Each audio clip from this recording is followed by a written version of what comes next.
فلسطین کے اندر جو صورتحال بنی ہوئی ہے، اس کو دیکھتے ہوئے بعض لوگ تو بالکل ہی عجیب ہی ان کی ایک تاثرات ہیں اور عجیب ہی باتیں ہیں کہ جی یہ تو بالکل بے وقوفانہ سی بات ہے، آپ نے جا کر ایک بندے کو چھیڑ دیا ہے، نہ آپ اس کا کچھ کر سکتے ہیں، نہ کچھ بات ہے، جو ہے آپ جو ہے بے وقوفانہ ایک کارروائی کر بیٹھے ہیں اور اب اتنی دنیا مر رہی ہے اور فلاں ہے۔ پہلے وہ دنیا بڑی آزادی کے ساتھ گھوم رہی تھی، پہلے ان کے حالات بڑے اچھے تھے، روز بروز تھوڑے تھوڑے کر کے مار رہے تھے، اب ذرا زیادہ انہیں وہ کر رہے ہیں، لیکن ان کو بھی تو کچھ تکلیف پہنچی ہے نا۔ تو یہ جو ڈرپوکوں والے فیصلے ہیں نا اور جاہلوں والی اور غیر حکیمانہ سوچ والے جو فیصلے ہیں نا، یہ نہیں انسان کو کرنے چاہیے کہ جی ایسے نہیں ہے اللہ رب العزت کی نصرت آتی اور فلاں، اور یہ جب تک پوری امت مسلمہ ایک جگہ پر نہیں آئے گی اور یہ جو ہے نا 50 ممالک کا اتحاد جو ہے اس کو کھڑا ہو جانا چاہیے اور فلاں، سارے ایسے اللہ معاف کرے کہ ڈمی قسم کی حکمران بیٹھے ہوئے ہیں اور ڈمی قسم کی حکومتیں ہیں اور بکے ہوئے معاملات ہیں اور قرضوں کے بوجھ تلے دبا دبا کے قوموں کو ایسا رکھا ہوا ہے کہ وہ سانس لینے کے قابل نہیں اپنی، وہ کسی سے جنگ کیا لڑیں۔ ایسے میں اگر اللہ کے کچھ بندے اللہ کے دین کے لیے اپنے جان مال سب کچھ داؤ پر لگا کر ایک چیز کو زندہ رکھے ہوئے ہیں نا، تو انسان کم از کم ان کے لیے دعا کرے، اور کچھ نہیں کر سکتا۔ اپنی بزدلی اپنی جگہ ہے، ہم تو کچھ نہیں کر رہے اپنی بزدلی میں، لیکن جو کر رہے ہیں ان کو اپنے جیسا بزدل بنانے کی کوشش تو نہ کریں، وہ تو اللہ کی طرف سے ایک فیصلے پر ہیں اور اس کو امپلیمنٹ کر رہے ہیں۔ تو ہر دور میں ایسا ہوتا ہے، اللہ رب العزت فرماتے ہیں اگر ایسا نہ ہو نا تو زمین فساد کا شکار ہو جائے، پھر تو بڑا آسان ہے ان کے لیے، آج ایک کل دوسرا پرسوں تیسرا، ایک ایک کر کے ہم نے دیکھا ہے یہ پچھلے 20 سال کے اندر مضبوط ترین مسلمان حکومتیں برباد ہو کے رہ گئی۔ کیا ہم نے عراق کا حال نہیں دیکھا؟ کیا ہم نے شام کی صورتحال نہیں دیکھی؟ کیا ہم نے یمن کی صورتحال نہیں دیکھی؟ اور آہستہ آہستہ ہم عرب دنیا کے ایک ایک ملک کی صورتحال نہیں دیکھ رہے کہ یا تو وہ بالکل ان کے رنگ میں رنگنے کو تیار ہو گئے ہیں اور اپنا آپ سب کچھ چھوڑ کر پیچھے بیٹھنے کو تیار ہیں، اور یا پھر یہ کہ جو تھوڑا سا ان کو آنکھیں دکھانے والا تھا اس کو انہوں نے ملیا میٹ کر کے رکھ دیا، اور باقی انتظار کریں جی ابھی ہمارے ہاں تو کچھ نہیں ہوا نا، اس لیے ابھی تک تو ہمارے پاس آگ نہیں پہنچی اس لیے ہم محفوظ ہیں۔ تو اگر یہ آگ اس طرح جلتی رہی تو یہ تو سب کے گھروں کو جلائے گی۔ اس لیے بعض مواقع ایسے ہوتے ہیں جب اللہ کی طرف سے کچھ لوگ اس پر کوئی کام کر بیٹھے نا تو اللہ رب العزت کی نصرت اور مدد آتی ہے، باقی امت کا کام یہ ہے کہ وہ ان کا معاون بنے۔ اصل کام تو یہ تھا کہ سارے اٹھتے، وہ جو اسرائیل جس کا جو ہے نا جس کی ناجائز اولاد ہے امریکہ، وہ تو باپ فوراً پہنچ گیا وہاں پہ، اس نے تو جنگی بیڑا بھی بھیج دیا، اس نے اپنا وزیر بھی بھیج دیا، سارا کچھ کر دیا، انہوں نے تو عملی اقدامات کیے، وہ تو باتوں تک محدود نہیں ہیں، ہم سارے باتوں تک محدود ہیں۔ اب یہ ایک اجلاس بلا رہے ہیں، ابھی کل پرسوں دوسرا اجلاس بلائیں گے، پھر جو ہے نا وہ اس کی مذمت کریں گے اور مذمت کے بعد کہیں گے جی چلو چلو ہم آپ کی مذاکرات کروا دیتے ہیں، اور بیٹھ کے جو ہے نا یہ قیدیوں کے تبادلے شبادلے کر لو اور سب کچھ کر لو۔ 1,80,00,000 1 کروڑ بندہ ہے پورے اسرائیل کے اندر، یہ لاہور کی آبادی سے، یعنی لاہور کی آبادی 2/3 ہے، اس سے 3-4 کروڑ بندہ لاہور میں رہتا ہے، اتنی سی آبادی ہے ان کی، اور دنیا کے اندر کتنے مسلمان ممالک ہیں اور ان کے پاس کتنا پیسہ ہے، اور کیسی کیسی فوجی ہیں اور ٹیکنالوجی ہمارے پاس کتنی ہے، یعنی فوجی۔ یہ 2-4 اگر کوئی اخلاص والے بندے آپس میں اکٹھے ہوتے تو 4 دن کا کام ہے سارا ان کو ملیا میٹ کرنا، لیکن مسئلہ کا اللہ کے رسول صلی اللہ علیہ وسلم نے فرمایا تھا وقت آئے گا کفر تمہارے اوپر ایسے ٹوٹے گا جیسے بھوکے دسترخوان پر ٹوٹتے۔ صحابہ نے کہا ہم تھوڑے سے ہوں گے، آپ نے فرمایا نہیں تم تو بہت زیادہ ہوگے اس وقت، لیکن تمہاری حیثیت سمندر کی جھاگ سے بڑھ کر کچھ نہیں ہوگی، بلبلے کی حیثیت ہوگی، دکھتا بہت زیادہ اندر کچھ بھی نہیں ہوگا۔ اور فرمایا تمہارے اندر وہن کی بیماری آ جائے گی، اور وہن کی بیماری کیا ہے؟ حب الدنیا و کراہیت الموت، دنیا کی محبت اور موت سے کراہت، مرنا کوئی چاہتا ہی نہیں۔ گھر پہ بیٹھ کے آپ آج ایکسپیرینس کر کے دیکھیں، ہر کوئی اپنے گھر جائے اور آج جا کر اگر کسی کی شادی ہوئی ہے، بیوی کے سامنے بیٹھے، بچوں کے سامنے بیٹھے، کوئی ماں باپ کے سامنے بیٹھے، سب تذکرہ کرو جی میں مر گیا تو کیا ہوگا، میں موت کی تیاری کر رہا ہوں، اللہ نے مجھے اگر مار دیا تو میرے آئندہ، ایک دم دیکھنا کیا ریئیکشن آتا ہے گھر سے، انہوں نے نہیں اس موضوع پہ بات نہیں کرو، منہ پہ ہاتھ رکھنا شروع ہو جائیں گے، نہیں یہ بات نہیں کرتے، جیسے ملک الموت نے ہمارے منہ سے موت کا تذکرہ سن کے ہی آنا، اتنی تو ہماری موت کی تیاری ہے۔ تو باقی ہم نے کیا کرنا ہے زندگی، اتنے زیادہ ڈوبے ہوئے اس سسٹم کے اندر اور اتنے زیادہ اس کے کولو کے بیل بنے ہوئے کہ بالکل ہی مرنا کسی کو یاد نہیں، بالکل ہی اس بات کی کوئی تیاری نہیں ہے کہ اللہ رب العزت کے دین کے لیے بھی ہم کچھ کر سکتے۔ تو اس لیے یہ جو فیصلے ہیں نا اللہ رب العزت کے ہاں سے ہوتے ہی ہوتے کہ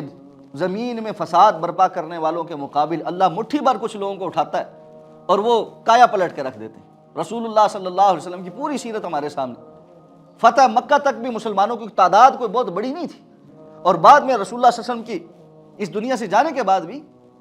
کیسر و کسرا کے سامنے جب مسلمان جا کے کھڑے ہوئے تو کوئی تعداد ان کی زیادہ تو نہیں تھی۔ 2-2 لاکھ کی فوج کے سامنے 20-20 ہزار بندہ کیا حیثیت رکھتا ہے، اور جس کے پاس ہو بھی کچھ نہ، اور جو اپنے علاقے سے بڑا دور آیا ہو،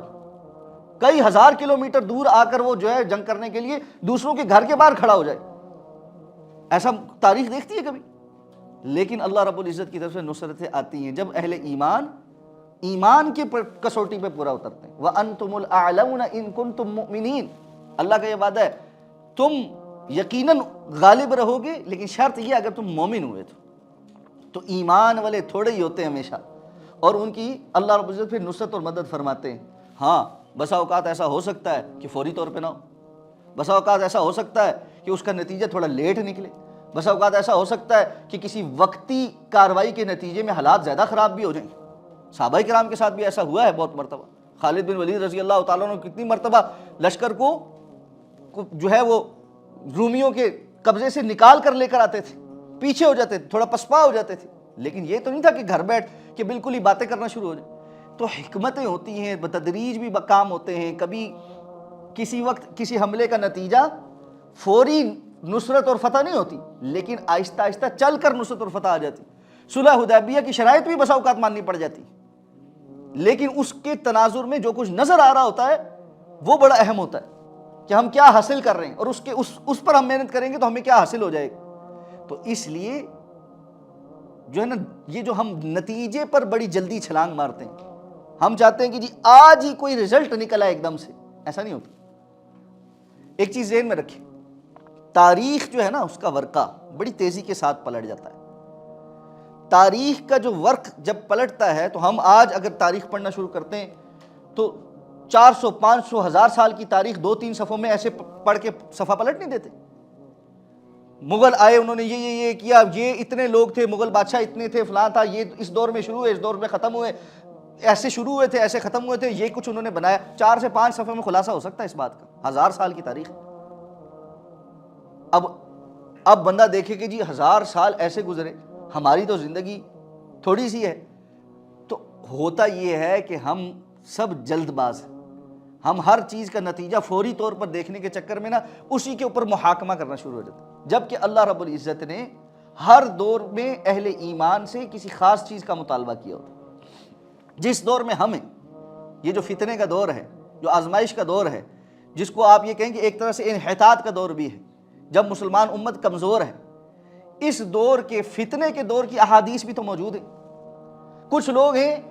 جو فتنے کے دور کی احادیث کو عظیمت کے دور کی احادیث میں بیان کر رہے ہوتے ہیں، اور کچھ لوگ ہیں جو عظیمت کے دور کی احادیث کو فتنے کے دور میں بیان کر رہے ہوتے ہیں۔ اور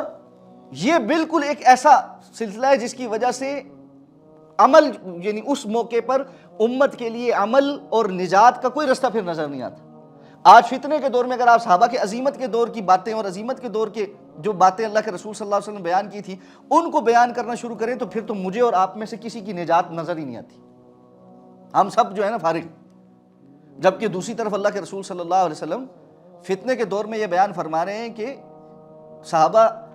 تم میں سے اگر کوئی 90% دین پر عمل کرے اور 10% دین کو چھوڑ دے تب بھی نجات نہیں ہوگی۔ ایک وقت آئے گا لوگ دین کے 10% پر عمل کریں گے اور 90% کو چھوڑیں گے، اس کے باوجود ان کی نجات ہو جائے گی۔ تو یہ وہ دور ہے جو فتنے کا دور ہے۔ اس دور میں اللہ کے رسول صلی اللہ علیہ وسلم نے ہمیں یہ کہا ہے کہ کم سے کم اپنے آپ کو فتنوں میں انوالو کریں، داخلی انتشارات کو ختم کرنے کی کوشش کریں۔ امت کی بری حالت اس لیے بنی ہوئی ہے کہ امت کا ہر بندہ 1.5 اینٹ کی مسجد بنا کے ایک نئے اختلاف اور ایک نئے افتراق کو جنم دیے ہوئے ہے۔ ہر کوئی ایک دوسرے کو سے لڑ رہا ہے، ہر کوئی ایک دوسرے کو برا بھلا کہہ رہا ہے۔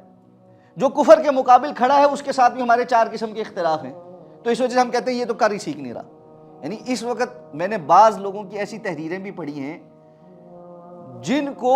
یہودیوں، صہیونیوں، زائونسٹ کے مقابلے میں کھڑے ہوئے حماس بھی اس لیے بری لگتی ہے کہ حماس ان کے منہج پہ نہیں۔ تھوڑا سا تو عقل سے کام لو یار، کہ مقابل کون ہے۔ آپ نے فی الحال تو یہ فیصلہ دیکھنا ہے نا کہ 2 میں سے کون سا بہتر ہے۔ کیا اللہ کے رسول صلی اللہ علیہ وسلم کی وہ حدیث ہمیں نہیں پتہ چلتی کہ اللہ کے رسول صلی اللہ علیہ وسلم کے سامنے جو 2 مشکل باتیں آتی تھی تو اس میں سے جو آسان ہوتی تھی آپ اس کو اختیار کر لیتے تھے۔ تو یہی معاملہ لوگوں میں بھی، یہی معاملہ ملکوں میں بھی۔ ایک طرف صہیونی ہیں جن کے متعلق اللہ فرماتے ہیں کہ وہ لعنتی ہیں، مغضوب ہیں، اللہ رب العزت کا ان پر غضب ہو چکا ہے۔ اللہ تعالیٰ فرماتے ہیں کہ ہم نے ان کے اوپر لعنت ثبت کر دی الی یوم القیامہ، قیامت کے دن تک، جن کی تاریخ بھری پڑی ہے کہ اللہ نے ان کو ذلیل اور رسوا کر کے چھوڑا، ابھی بھی ذلیل رسوائی ہیں۔ کیا حاصل ہے ان کو؟ ککھ بھی حاصل نہیں۔ پورا کوشش لگا کے ٹل لگا کر بھی اس وقت بھی ماری کھا رہے ہیں، کیا ہے ان کو سکون تو میسر نہیں ہے نہ۔ اس وقت بھی تمام تر پوری دنیا کی اکانومی کو جو ہے نا وہ کنٹرول کرنے اور فساد کرنے اور اسرائیل جیسا ملک بنا لینے اور سب کچھ کرنے اور آئرن ڈوم لگانے کے باوجود بھی ہیکل نہیں بنا سکے اپنا، ان کا کعبہ ٹوٹا ہوا ہے۔ یہ آپ سوچیں کہ ایک قوم کے لیے، ایک نظریاتی قوم کے لیے، خدا نخواستہ مسلمان اس طرح سے پوری دنیا کے معاش پر کنٹرول بھی کر رہے ہیں، سب کچھ کر رہے ہیں، اور بیت اللہ ٹوٹا ہوا ہو، یہ ذلت نہیں ہے تو اور کیا ہے؟ یہ اللہ رب العزت کی طرف سے ان کے اوپر ذلت ثبت ہو چکی۔ وَبَاءُوا بِغَضَبٍ مِّنَ اللَّهِ، اللہ فرماتے ہیں انہوں نے اللہ کا غضب خریدا ہوا ہے، اللہ نے ان کے اوپر غضب کر دیا ہے۔ ہم جو سورہ فاتحہ میں بار بار کہتے ہیں غیر المغضوب علیہم، یا اللہ جو ایسے جن پر آپ کا غضب ہوا ان میں سے نہ ہمیں کرنا۔ یہ مغضوب کون ہے؟ یہ یہود ہیں۔ ایک طرف وہ مغضوب، وہ لعنتی قوم ہے جس پر اللہ نے قیامت تک کے لیے لعنت ثبت کر دی ہے، اور ایک طرف کلمہ گو مسلمان ہے۔ ہمارا تھوڑا اس سے منہج کا فرق ہے، ہم کہتے ہیں نہیں اس ٹائم یہ کام ٹھیک اس لیے نہیں کر رہا، میں اس کی حمایت اس لیے نہیں کر سکتا، یہ اس کا اور میرا منہج صحیح نہیں ملتا آپس میں۔ یہ جو منہج کی خرافاتی اور بدتی قسم کی ڈیفینیشن ہم نے نکالی ہے نا، اس سے اپنے آپ کو بچائیں۔ یہ وہ حزبیت ہے، یہ کل حزب بما لدیہم فریحون، جس کو قرآن نے کہا کہ ہر گروہ جو ہے نا وہ اپنے پاس جو کچھ ہے اس کے اوپر خوش ہے، کہ میں تو منہج کے اوپر، یہ بھاڑ میں گیا منہج۔ اللہ کے ہاں بالکل اس منہج کی کوئی حیثیت نہیں۔ اللہ کے ہاں اصل جو ہے وہ کفر اور اسلام کا ہے، اور کفر اور اسلام کی جب جنگ ہو پھر آپ نے کچھ نہیں دیکھنا کہ جو مسلمان ہے اس کی کیفیت کیا ہے۔ ابن تیمیہ رحمہ اللہ سے زیادہ منہج کو سمجھانے والا کون ہے؟ لیکن جس وقت تاتاری آئے تھے، جن لوگوں کے ہاتھوں قید ہوئے، ساری زندگی ان کی گمراہیاں بیان کی، بتایا کہ تمہارا منہج ٹھیک نہیں ہے، تمہارے اندر یہ بدعت ہے، یہ خرافات ہے، یہ فلاں ہے، لیکن جیسے ہی تاتاریوں کا حملہ ہوا، ان کو مسلمان سمجھتے ہوئے اسی گمراہ بدتی قسم کے اور ضال قسم کے حکمران کے ساتھ جہاد کے لیے کھڑے ہوئے، اور باقاعدہ طور پہ جہاد کیا۔ کیوں کیا؟ کہ یہاں معاملہ اب اس کا نہیں رہ گیا تھا جس پر بات ہو رہی تھی، اب معاملہ اس سے اوپر بڑھ کر کفر اور اسلام کا آ گیا۔ اس لیے یہ بات سمجھنی چاہیے۔ آپ لوگ بہت کچھ سنیں گے آنے والے دنوں کے اندر، اور بہت کچھ دیکھیں گے آنے والے دنوں کے اندر، اس میں انٹرنیشنل پالیٹکس بھی ہو سکتی ہیں، سارا کچھ ہو سکتا ہے، کوئی بکا ہوا بھی ہو سکتا ہے، کوئی فلاں بھی ہو سکتا ہے، بہت کچھ ہو سکتا ہے، میں اس سے انکار نہیں کر رہا۔ کوئی کسی کا ٹول بھی، آلہ کار بھی ہو سکتا ہے، کسی کے کہنے پہ بھی کچھ کیا ہوا ہو سکتا ہے، لیکن اللہ کو اس سے فرق نہیں پڑتا۔ اللہ رب العزت وَمَكَرُوا وَمَكَرَ اللَّهُ وَاللَّهُ خَيْرُ الْمَاكِرِينَ، ان کی اپنی تدبیر کے اندر سے کوئی ایسی چیز نکال دیتے ہیں جہاں سے اللہ رب العزت کے دین کی نصرت ہو جاتی۔ اس لیے جہاں دین کی بات آ جائے، جہاں کفر اور اسلام کی بات آ جائے، پختہ کر لیں اپنے آپ کو کہ آپ اسلام کے ساتھ کھڑے ہیں، بغیر کسی تعریف کے، بغیر کسی ڈیفینیشن کے کہ اسلام والا کون ہے۔ جب وہ اسلام کو ریپرزینٹ کر رہا ہے نا، لا الہ الا اللہ محمد رسول اللہ کو ریپرزینٹ کر رہا ہے، تو بات ختم ہے۔